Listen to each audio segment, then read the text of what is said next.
si la población tuviera 3,000 individuos, podríamos pensar qué efecto ecológico podría haber. Eso ya pasó, ¿no? Pasamos de una población de aproximadamente 3,000 a 5,000 individuos a una población hoy día de quizá menos de 10.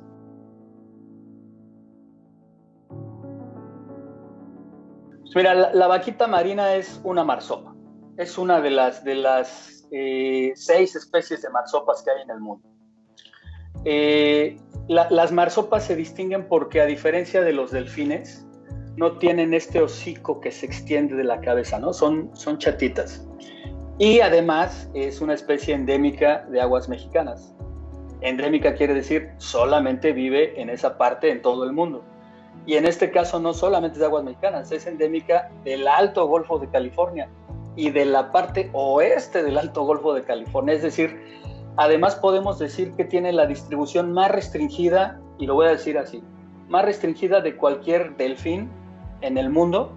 Se le descubrió como especie hasta el año 50, cuando Norris, que es uno de los grandes científicos de mamíferos marinos en el mundo, que ya murió, caminando al norte de San Felipe, encontró un cráneo. Lo vio y dijo, esta es una marsopa, pero es una marsopa distinta, ¿no? Y fue hasta el año 58, 8 años después, que publicó el artículo que describe a la vaquita, ¿no? Que ya se le describe como especie distinta de cualquier marsopa común del hemisferio norte. Justamente en uno de estos artículos recuerdo que describe una plática con un pescador yaqui, Fortunato Guerra, me parece, que es quien le dice que a ese bichito en la región lo conocen como vaquita.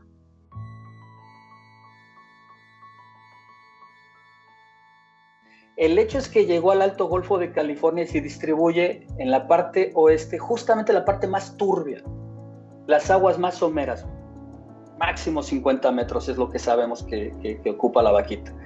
Y suponemos que esa es una estrategia evolutiva que le ha evitado ser depredada, por lo menos de manera fuerte, por algunos depredadores como orcas, pseudoorcas, tiburones. Tal vez sabemos que los tiburones se comen a las marsopas, ¿no? Sabemos que los delfines atacan a las crías de marsopas. Entonces, esa distribución justo ahí, justo en la zona más turbia, el régimen mareal ahí es tremendo. Básicamente la totoaba es un pez de la familia de los ciánidos, pero en particular la totoaba digamos que es una especie espectacular porque llega a medir, quizá hay individuos que llegaron a medir 1,80 m, quizá 2 metros. Eran unos animalotes impresionantes. Era demandado por mercados asiáticos justamente, ¿no? O sea, sabemos de la comunidad china que llegó a México pues por los años 20, 30 a México, ¿no? Es cuando estimamos que la vaquita empezó a ser capturada en redes. Entonces de repente llega una industria pesquera, una actividad pesquera como la de totoaba, que utiliza justamente redes con luz de malla, es decir, con agujeros para pescar grandes, que fácilmente capturan vaquitas, y es cuando entonces empezó el proceso de crecimiento poblacional debido a la pesca. Como sabemos, la pesca de totoaba en más o menos 30 años volvió a decrecer en el Alto Golfo de California, tal como pasó en Guaymas. El gobierno de México tuvo que vedar esa pesquería, que aún sigue vedada. La totoaba es una especie en peligro de extinción reconocida por el gobierno mexicano y algunos otros listados internacionales como CITES, pero empezaron otras pesquerías. Y este trabajo de Caterina de Agrosa, que estimó cuántas vaquitas podían morir en ese tipo de pesquerías. De hecho, en el año 93-94 estimó que solo el Golfo de Santa Clara capturó quizá 34 vaquitas, cuando se implementó el pase vaquita, así como se implementó el programa de acción para la conservación de especies prioritarias. En ese momento, cuando se empezó a compensar a los pescadores por no pescar en la zona prioritaria de distribución de la especie, los modelos que tenemos parecen apuntar a que se redujo un poquito. Lo malo fue que se nos vino los chinos, que se acabaron su pez parecido a la totoaba, la bajaba, y dijeron, pues hay que poner los ojos en México, ahí hay una especie, la totoaba. Empezaron a comprar totoaba por precios exorbitantes, o sea, 8,000 pesos el kilo de buche de totoaba.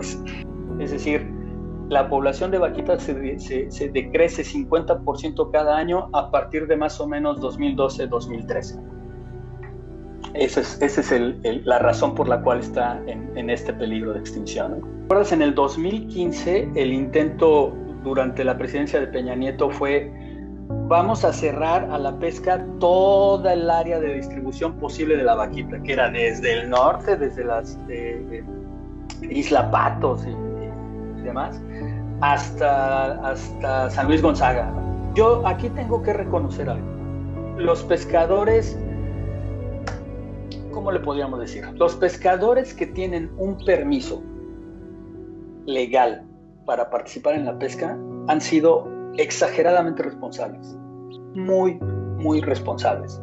Ellos dejaron de pescar y bueno, el problema es con la pesca ilegal. El problema es esa persona que, no siendo un acreditado con un permiso para pescar, sale a pescar, y principalmente totoaba. Entonces, una de las soluciones es, y por eso lo etiquetamos como zona de cero tolerancia. Es decir, no permitas absolutamente ninguna actividad pesquera en esa zona. Es más, ni de cualquier otro tipo. No permitas la navegación por esa pequeña zona. No les va a afectar. Hay zonas de pesca de camarón y de otras especies fuera. Respeta esa zona. Incluso se tuvo la idea loca, digo yo, de cercar esa área. ¿Cuál sería el papel del gobierno mexicano? Cuidar esa área, pero cuidarla responsablemente, ¿no? Activamente. Llevar ante la ley a los que no cumplan la restricción de ingresar a esas aguas. Sobre todo, perseguir judicialmente a los que hagan actividades pesqueras dentro de esa zona, ¿no? Y por otro lado, algo que está todavía no tanto en el tintero, pero que no ha cuajado, y esa ha sido una gran irresponsabilidad, a mi parecer, del gobierno mexicano, es no desarrollar artes de pesca que no interaccionen con la vaquita y que a la vez les permitan a los pescadores desarrollar su actividad ganándose el mismo nivel de ingresos que tenían usando las redes, ¿no? Sabemos que la vaquita es una especie exageradamente carismática. Es decir, está en la vista de ojos de todo el mundo, y no digo de todos, porque es muy triste saber que incluso en algunas partes de México ni la conocen. Es curioso que incluso fuera de México se conoce más el problema, que incluso hay un día internacional de la vaquita en la que estudiantes y niños y jóvenes de muchas partes del mundo están preocupadas por la especie, legítimamente preocupadas, diría yo, más que en México, ¿no? Pero bueno, ese es otro problema.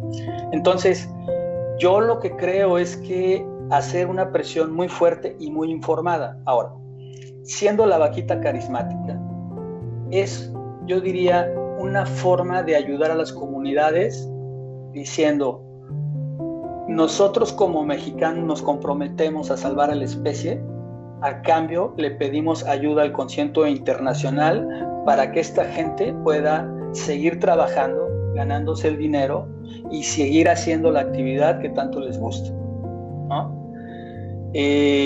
Cuando tú logras imponer entonces en el colectivo, ok, esta comunidad logró salvar a la especie a través de actividades y a través de hacer lo que no solamente el gobierno, sino los grupos científicos, los gobiernos de otras partes del mundo y demás le dijeron hacer para salvar a la especie, eso es un plus, ¿no? Les va a dar la etiqueta no diría de conservacionista, sino de gente responsable que hace una actividad con la responsabilidad suficiente como para no dañar su ecosistema, ¿no?